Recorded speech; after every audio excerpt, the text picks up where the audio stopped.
परमेश्वर के पवित्र नाम की स्तुति हो। परमेश्वर ने सुंदर सौभाग्य मौका दिया। परमेश्वर हम सबको आशीष दें इस संदेश के द्वारा हम आपसे मिलने के लिए, और प्रभु ने दिया हुआ सौभाग्य के लिए हम धन्यवाद देते हैं मेरे प्रिय। और आज भी हम परमेश्वर की संतान कहलाए जाते हैं और परमेश्वर के पुत्र पुत्री हम बताए जाता है।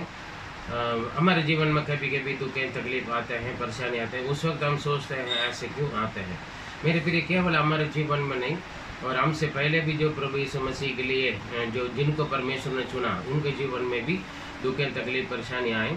और खास करके जो हम जिनको मानते हैं है ना, जिनको हम स्तुति आराधना करते हैं, हमारा प्रभु यीशु मसीह को भी यीशु मसीह ने भी अपने जीवन में दुख तकलीफ परेशानी उठाते हुए हमें एक नमूना सिखाया हमारे लिए।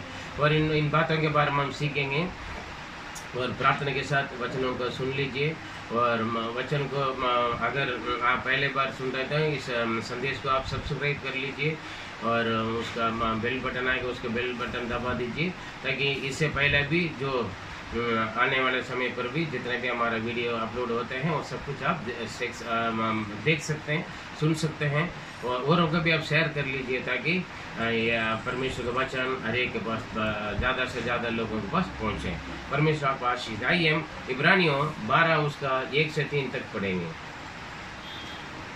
इस कारण जबकि गवाहों का ऐसा बड़ा बादल हमको घेरे हुए हैं, तो आओ हर एक रोकने वाली वस्तु और उलझाने वाले पाप को दूर करके वह दौड़ जिसमें हमें दौड़ना है धीरज से दौड़ें, और विश्वास के कर्ता और सिद्ध करने वाले यीशु की ओर से ताकते रहे, जिसने उस आनंद के लिए जो उसके आगे धरा था लज्जा की कुछ चिंता ना करके क्रूस का दुख सहा और परमेश्वर के सिंहासन की दाहिनी ओर जा बैठा।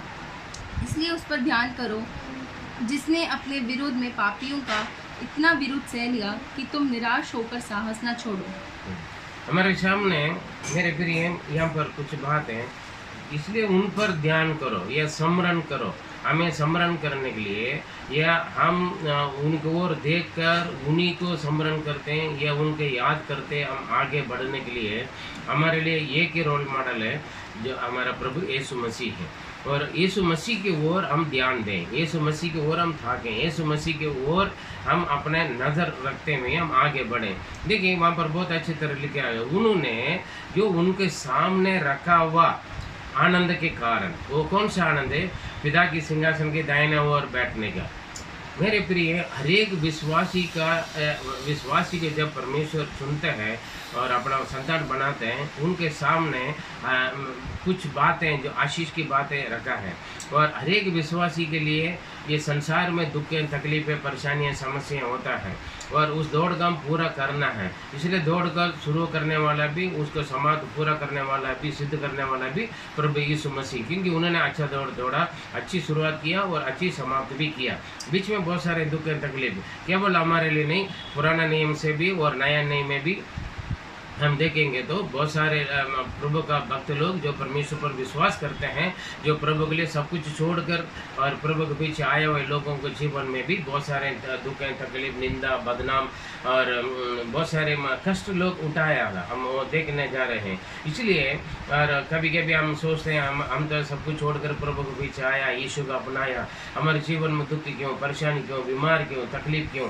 मेरे प्रिय परमेश्वर हमें अनुमति करता है। परमेश्वर के जाने तो कोई दुख तकलीफ परेशानी हमारे जीवन में आता नहीं।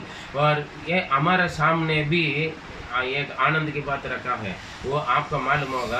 और जैसे यीशु मसीह के सामने पिता के दाहिने ओर रखा हुआ, वैसे हमारे लिए इस दुनिया का जो छोड़कर जिस दिन हम जाएंगे, उसके बाद हमारे अनंत जीवन में जो प्रभु ने हमारे लिए दिया हुआ, जो हमारे लिए घर बना के रखा हो, वहाँ का परमेश्वर के आशीषों और खुशियों और आनंद को अनुभव करने के लिए हमें मौका मिलेगा, तब आपको मालूम होगा। मेरे प्रिय यहाँ पर देखें तो यीशु का बारे में हम देखेंगे, क्योंकि वो हमारा नमूना है, वही उन्हीं का हम देखना है। कई बार हम इंसान का सामना करते हैं, इंसान का हमारा रोल मॉडल बनते हैं, इंसान के अंदर बहुत सारे गलतियाँ होते हैं, चाहे पादरी क्यों ना हो।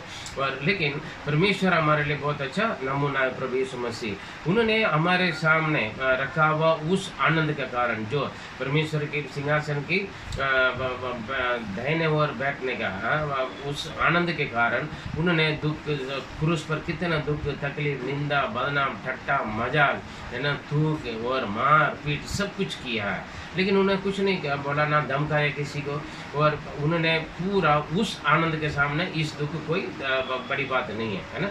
आने वाले समय का जो आनंद के सामने इस संसार की दुख तकलीफ हमारे लिए भी मेरे प्रिय कुछ नहीं है, केवल हमारे लिए नहीं, जो पुराने नियम में भी, जो हमसे पहले नए नियम के लोगों के जीवन में भी हम देख सकते हैं। इसलिए उन्होंने बड़ी आराम से सहन किया है, इसलिए हम इस मसीह ने जो कुछ दुख तकलीफ उठाए सहन किया है, जो हमसे पहले का पवित्र लोग ने दुख तकलीफ सहन किया है, उन लोग एक ही मकसद है, जो आगे रखा हुआ आशीषों को, उस आनंद जीवन की अनुग्रह को प्राप्त करने के लिए। मेरे प्रिय केवल उन लोग के लिए नहीं, मेरे लिए भी, आपके लिए भी रखा है। इसलिए अभी जो हम उठा रहे हैं दुख तकलीफ परेशानी, उसके बारे में आप ज़्यादा ध्यान ना दीजिए, और जो विजय पाया हुआ यीशु मसीह पर अपना ध्यान रखिए। और पुराने नियम के लोगों के बारे में देखेंगे, इब्रानियों 11 उसका 9 और 10 में हम देखेंगे तो अब्राहम के बारे में वहाँ पर एक गवाही आ रहे हैं। उन्होंने अपना पूरा घराना, गांव, अपना धन दौलत सब कुछ छोड़कर, जहाँ नहीं जा रहे, घर की भी नहीं मालूम, जहाँ परमेश्वर ने दिखाया उस जगह पर वो जा रहे थे। पढ़िए उसको 9 और 10। विश्वास ही से अपने प्रति 10 और 11, 9 10 विश्वास ही से उसने प्रतिज्ञा किए हुए देश में, पराये देश में परदेशी के समान रहकर इसहाक और याकूब समेत जो उसके साथ उसी प्रतिज्ञा के वारिस थे तंबुओं में वास किया, क्योंकि वह उस स्थिर नींव वाले नगर की बाट जोता था, जिसका रचने वाला और बनाने वाला परमेश्वर है। देखिए यहाँ पर अब्राहम का मालूम है, ये संसार की जो घर है, रिश्ता, परिवार सब कुछ छोड़कर मैं प्रभु के पीछे आया हूँ। आज भी आप हो सकते हैं, आपका घर से अपना माता पिता भाई बहन सारे लोगों को छोड़कर आपने एक नया कदम उठाया है, प्रभु यीशु मसीह के पीछे आ रहे हैं। आपके रिश्तेदार, परिवार या कुटुंब के लोग अभी भी पुराना अपना रीति रिवाज पर चल रहे, कोई बात नहीं, लेकिन एक नया शुरुआत आपके जीवन में हुआ। जैसे अब्राहम को परमेश्वर ने बोला सब कुछ छोड़कर जहाँ मैं तुम्हें दिखा रहा हूँ वहाँ पर जाओ। उनको नहीं मालूम है, इससे पहले वो कभी नहीं देखा, एक विश्वास के साथ निकल पड़ा, और अपने बेटा बेटियों के साथ, बीवी के साथ, मतलब आने वाले समय पर, उस वक्त उनके एक बच्चा भी नहीं है, आने वाले समय पर वो एक परदेशी जैसे वो इधर उधर घूमता रहा, कई जगह पर बदलता रहा, लेकिन वो अपने लिए एक पक्का मजबूर कर नहीं बना, क्योंकि उनका मालूम थे आने वाले समय जो घर, आनंद घर जो परमेश्वर अपना हाथों से बनाया। यीशु मसीह भी हमसे वायदा किया ना, मैं जा रहा हूँ, जाकर मैं तुम्हारे लिए रहने का जगह तैयार करूँगा। जो परमेश्वर के द्वारा तैयार करने वाली जगह का आशा में वो इधर उधर चलते रहा मेरे प्रिय, और इसीलिए वो उनके जीवन में बहुत सारे दुख आए, तकलीफ आए, परेशानियाँ आए, लेकिन वो कभी ये नहीं सोचा है अरे हम नया कदम रखे, हमें परेशानी में फंस गया इसलिए हम वापस चले जाएं। मेरे प्रिय, कभी कभी हमारे जीवन में दुख तकलीफ आते हैं, इससे अच्छा था मेरा पुराना जिंदगी हमें यीशु का ग्रहण करके मेरा दुख तकलीफ मिल रहे हैं। पहले दुख तकलीफ मिलने से अभी दुख तकलीफ मिलने में फ़र्क है। पहले दुख तकलीफ में आपको कुछ मिलने वाला नहीं है मेरे प्रिय, लेकिन अभी क्या जो प्रभु यीशु मसीह के कारण आप दुख तकलीफ उठाते हो, उसका फल परमेश्वर गौर से मिलता है, इस संसार में भी मिलेगा, स्वर्ग में भी मिलेगा। हम पढ़ेंगे तो वहाँ पर आगे क्या 13 से 16 तक हम पढ़ के देखें, इब्रानी 11 उसका 13 से 16। ये सब विश्वास ही की दशा में मरे, और उन्होंने प्रतिज्ञा की हुई वस्तुएं नहीं पाई, पर उन्हें दूर से देखकर आनंदित हुए और मान लिया कि हम पृथ्वी पर परदेशी और बाहरी हैं। जो ऐसी बातें कहते हैं वे प्रकट करते हैं कि स्वदेश की खोज में है, और जिस देश में वे निकल आए थे यदि उसी की शुद्धि करते तो उन्हें लौट जाना का अवसर था। पर वह एक उत्तम अर्थात स्वर्गीय देश के अभिलाषी है, इसीलिए परमेश्वर उनका परमेश्वर कहलाने में उनसे नहीं लज जाता, क्योंकि उसने उनके लिए नगर तैयार किया। आमीन। देखिए यहाँ पर देखिए कितना अच्छा है, कभी दुख तकलीफ में हम वापस हो जाते, कितना परमेश्वर के दास लोग परमेश्वर के पीछे, प्रभु का बेटा बेटियाँ दुख तकलीफ परेशानी के देकर वापस चले जाते हैं, है ना, प्रभु को छोड़ देते हैं, प्रार्थना करना छोड़ देते हैं और संगति करना छोड़ देते हैं, कभी कभी जीवन में पीछे हो जाते हैं मेरे प्रिय। लेकिन यहाँ पर क्या इन लोगों को कोई किसी का कुछ मिला है, किसी को कुछ भी नहीं मिला, किसी ने दूर से देखा है, फिर भी वो लोग पीछे मोड़ कर जाने के कभी नहीं सोचा। देखे जब मिस्र से इस्राएल लोग बाहर आ रहे थे कानान को, और कई बार बोला इससे अच्छा था मिस्र में रहा होगा तो अच्छा था।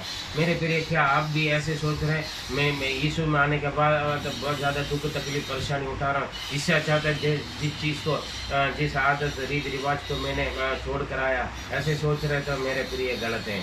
आप जो दुख तकलीफ परेशानी प्रभु आप अनुमति कर रहे हैं उतना ही रहेगा, उसके आप धीरज के साथ आप उस दौड़ पर आप दौड़ोगे तो ज़रूर आगे के लिए परमेश्वर आपके लिए बहुत बड़ा आशीष रखा है मेरे प्रिय। इन लोगों को मौका मिल जाते थे वापस जाना तो, लेकिन वो वापस जाने के कभी नहीं सोचा और आगे बढ़ने के लिए या तो वहीं के वहीं मरने के लिए लोग तैयारी थे, क्योंकि वो लोग जानते थे ये संसार के जीवन में जितने भी आशीष पाई यहीं रह जाएगा, लेकिन हमेशा के लिए रहने वाले आशीष जो परमेश्वर ने हमारे लिए तैयार करके रखा है, उस आशीषों के लिए, उस भवन के लिए, उस देश के लिए, उस जगह के लिए लोग ने आशा रखते थे, अभिलाषा रखते थे, उम्मीद रखते थे मेरे प्रिय। और आगे भी पढ़ेंगे तो हम मालूम हो जाएगा 35 से 38 तक हम पढ़ेंगे तो स्त्रियों ने अपने मरे हुओं को फिर जीवित पाया, कितने तो मार खाते खाते मर गए और छुटकारा ना चाहा, इसलिए कि उत्तम पुनरुत्थान के भागी हो। कई एक टट्ठों में उड़ाए जाने और कोड़े खाने वर्ण बांधे जाने और कैद में पड़ने के द्वारा परखे गए, पथराव किए गए और से चीरे गए, उनकी परीक्षा की गई, तलवार से मारे गए, वे कंगाली में और क्लेश में और दुख भोगते हुए भेड़ों और बकरियों की खालें ओढ़े हुए इधर उधर मारे मारे फिरे और जंगलों में, पहाड़ों और गुफाओं में और पृथ्वी की दरारों में भटकते फिरे। संसार उनके योग्य न था। देखिए मेरे प्रिय, कितने कितने दुख उठाए, तकलीफ उठाए, मारा गए, पीटा गए, यीशु मसीह के चेले लोग तक यहाँ तक उन लोग कितना बुरी तरीके से मौत हुआ है। पुराना नेम से लेकर अब ये नया नेम तक आज भी कितना परमेश्वर के दास दासियाँ के सताव आते हैं, मुसीबत आते हैं, गोली मारते हैं, तलवार मारते हैं, मार डालते हैं और निंदा बदनाम करते हैं, अपमान करते हैं, आग लगाते हैं, बहुत कुछ जिंदा मार डालते हैं और बहनों के साथ गलत व्यवहार किया जाता है। फिर भी लोग एक आशा के साथ, उम्मीद के साथ दौड़ते हैं मेरे प्रिय। और भी हम देखेंगे तो और इब्रानियों 12:4 में लिखे देखेंगे तो हमारे पापों के लिए खून बहाने तक हमारे परेशानी दुख नहीं आएगा ना। हम अच्छा है, दुख तकलीफें हम उठा रहे हैं, लेकिन मेरे प्रिय ये सारे हमारे लिए दृष्टांत है। यीशु मसीह हमारे नमूना, पुराने नियम के पवित्र लोग, नए नियम के पवित्र लोग भी, प्रभु के दास दासी भी बहुत सारे दुख तकलीफें उठाएं। इसलिए हम अभी के जो दुख तकलीफ है उसी में आप यीशु मसीह का आप याद करके आगे बढ़िए। यीशु मसीह की जैसे दुख तकलीफ, आयु के जैसे दुख तकलीफ या चेले का, प्रभु का भक्तों का दुख तकलीफ जैसा हमें नहीं है ना। लोग गले काटते थे, जिंदा रख के बहुत कुछ जेल में डालते थे, बहुत परेशानी होते थे और नए नियम में भी काफ़ी लोग बहुत सारे दुख उठाए हैं। इसलिए हमारे लिए आगे के लिए एक आशा, एक उम्मीद रखा है। जितने भी दुख तकलीफ उठाएं, ये संसार की चीज़ ये कुछ नहीं, यहीं रह जाएगा। अच्छी बात है, बुरी बात है, लेकिन आगे के लिए फल परमेश्वर की ओर से। पढ़िए फिलिपियों 3:14। निशाने की ओर दौड़ा चला जाता हूँ ताकि वह इनाम पाऊं जिसके लिए परमेश्वर ने मुझे मसीह यीशु में ऊपर बुलाया है। देखिए हमारे लिए एक मकसद है, हम दौड़ते मसीह दौड़। बाकी दुनियादारी लोगों को जो मसीह में नहीं है, जो प्रभु में नहीं, उनके लिए आगे के लिए, भविष्य के लिए कोई लक्ष्य नहीं है। उनसे पूछें क्या होगा पता नहीं है ना। काफ़ी लोग बोलते हैं ना मरने के बाद कौन जाने, है ना। मरने के बाद कौवा बनकर आएगा, बिल्ली बनकर आएगा, कबूतर बनकर आएगा या भूत बनकर आएगा, कौन जाने। उन लोगों का आशा नहीं है, मरने के बाद जिंदगी है। लेकिन मसीह लोगों के लिए ये मौत एक टेम्पररी है, मरने के बाद नया जीवन शुरू होता है प्रभु के साथ स्वर्ग में, आनंद जीवन में मेरे प्रिय। इसलिए वो निशाना की ओर, उस लक्ष्य की ओर हमें दौड़ना ये बहुत जरूरी है। पढ़िए 2 कोरिन्थियों 5 उसके 1 से 4 तक। यहाँ तक सुनने में आता है कि तुम में व्यभिचार होता है, वरन ऐसा व्यभिचार जो अन्य जाति। 2 कोरिन्थियों 5 के 1 से 4। 2 कोरिन्थियों। क्योंकि हम जानते हैं कि जब हमारा पृथ्वी पर एक डेरा सरीखा घर गिराया जाएगा तो हमें परमेश्वर की ओर से स्वर्ग पर एक ऐसा भवन मिलेगा जो हाथों में बना हुआ घर नहीं परंतु चिरस्थायी है। उसमें तो हम कराते और बड़ी लालसा रखते हैं कि हम अपने स्वर्गीय घर को पहन लें, कि इसके पहने हुए से हम नंगे ना पाए जाएं। और हम इस डेरे में रहते हुए बोझ से दबे कराहते रहते हैं, क्योंकि हम उतारना नहीं वर्ण और पहनना चाहते हैं, ताकि वह मरणहार है जीवन में डूब जाए। देखिए 4 तक हो गया।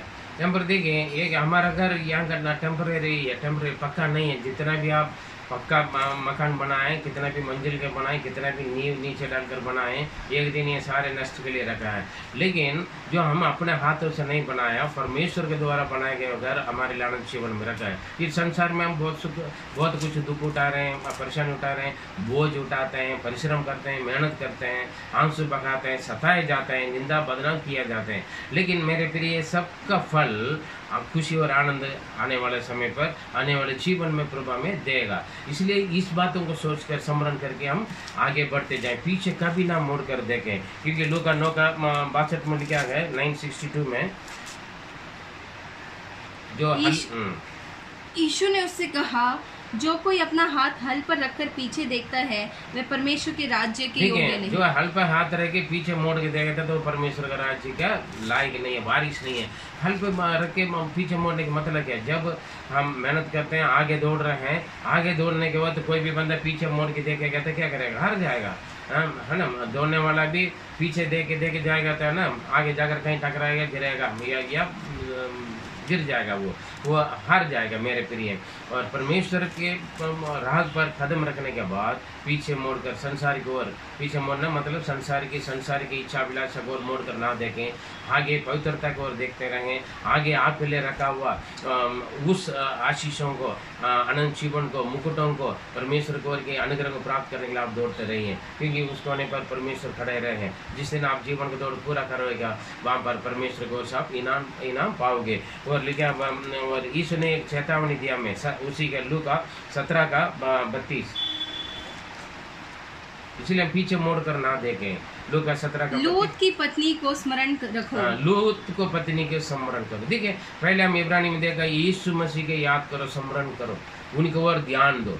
अभी यहाँ पर कह रहे हैं जो पीछे मोड़ के देखने वाला उनकी स्थिति क्या है। देखिए, उत्पत्ति की किताब हम देखेंगे तो 19, 17 और 26 में हम देखेंगे तो परमेश्वर ने वहाँ पर सौदा हमारा का नाश करने से पहले लूत और उनके बीवी बच्चों को बोला पीछे मोड़ कर नहीं देखना।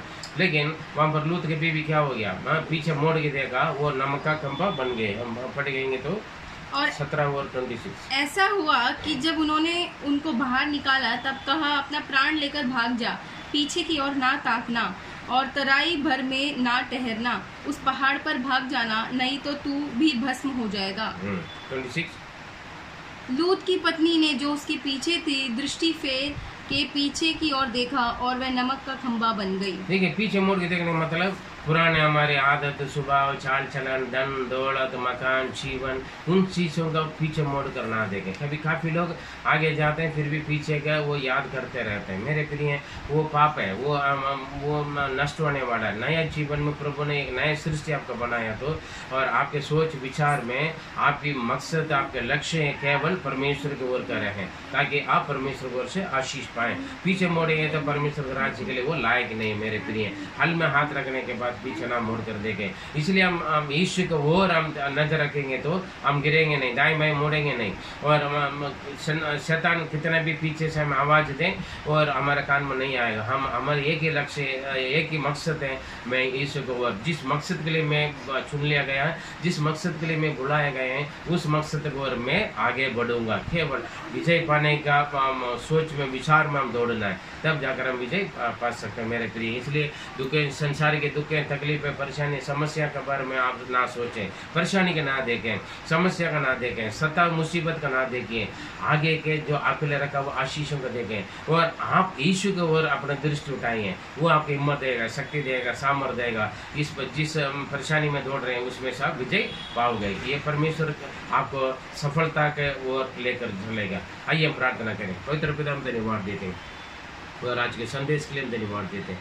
प्रभु, आज आपके राग पर आने के बाद कई बार हम सोचते हैं मसीह जीवन में दुख, तकलीफ, परेशानी, निंदा या कुछ सताव आने के वक्त, इससे अच्छा तो हम पिछले के जीवन अच्छा था करके हम कभी कभी पीछे मोड़ कर देखते हैं। मेरे प्रिय, लेकिन और हमारे आगे के लिए जो आपने हमारे लिए रखा हुआ उस मकसद को और उस इनाम पाने के लिए प्रभु हम दौड़ने के लिए हमें मदद करें। हम प्रभु हर एक मसीह लोगों के लिए प्रभु हर भाई बहनों का हर एक आपके दास दासियों के लिए आपने रखा है प्रभु अनंत जीवन में और स्वर्ग में प्रभु परमेश्वर आपका राज्य में जो इनाम रखा उस इनाम को पाने के लिए हमें लायक बने पिता।